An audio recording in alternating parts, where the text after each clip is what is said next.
Coworker asked me if Batman, who is a regular human but with gadgets, teamed up with Superman, who has supernatural powers, and they fought against Iron Man. Another regular human with gadgets who teamed up with Thor, who has superpowers, who would be the winners? Your parents when you move out. A guy from the New York City was cruising at high speed down a Georgia back road. He crested a hill and hit two hitchhiking hippies. One flew 50 feet off the road and into a field. The other smashed through the windshield, ending up in the back seat. The sheriff showed up, and the very nervous New York City guy asked the sheriff what the charges might be. After the sheriff surveyed the scene and noted the two were long-haired hippies, he turned to the New York City guy and said, "Well, we'll charge the first one with leaving the scene of an accident and the second one with breaking and entering."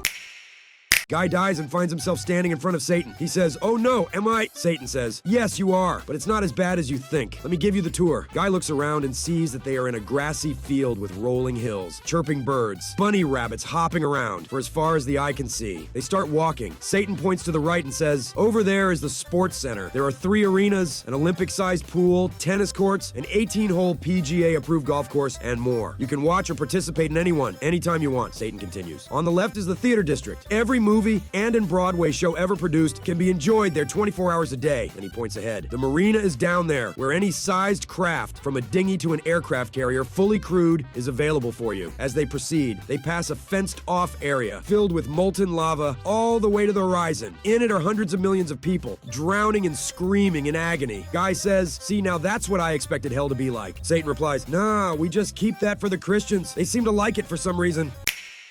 Stanley died in a fire and his body was burned pretty bad. The morgue needed someone to identify the body, so they sent for his 2 best friends, Cooter and Gomer. The 3 men had always done everything together. Cooter arrived first, and when the mortician pulled back the sheet, Cooter said, "Yup, his face is burned up pretty bad. You better roll him over." The mortician rolled him over and Cooter said, "Nope, ain't Stanley." The mortician thought this was rather strange. So he brought Gomer in to confirm the identity of the body. Gomer looked at the body and said, "Yup, he's pretty well burned up. Roll him over." The mortician rolled him over and Gomer said, "No, it ain't Stanley." The mortician asked, "How can you tell?" Gomer said, "Well, Stanley had 2 buttholes." "What? He had 2 holes?" asked the mortician. "Yup, we never seen him, but everybody used to say, 'There's Stanley with them 2 holes.'"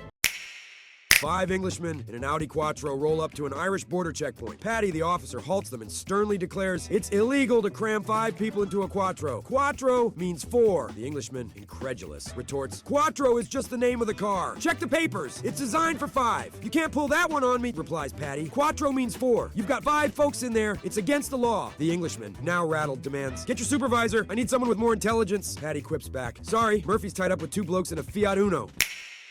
Fred and Klaus met, as usual, on Tuesday evening to talk about their misdeeds from the past weekend. Fred boasted, "I was at a party over the weekend, and it was insane. The hosts even had a golden toilet." Klaus replied, "You must be crazy. A golden toilet!" After some back and forth, they decided to pay a visit to the people who threw the party to see if the golden toilet was real. Sure enough, they arrived at the house later on, where an older woman answered the door and asked, "Can I help you?" Fred explained, "Yes, ma'am. I was here at your party over the weekend, and my friend Klaus here doesn't believe me that you have a golden toilet in this house." The woman then looked at them, turned to her hallway, and called out to her husband, "Hey, Herman, here's the pig that crapped in your tuba."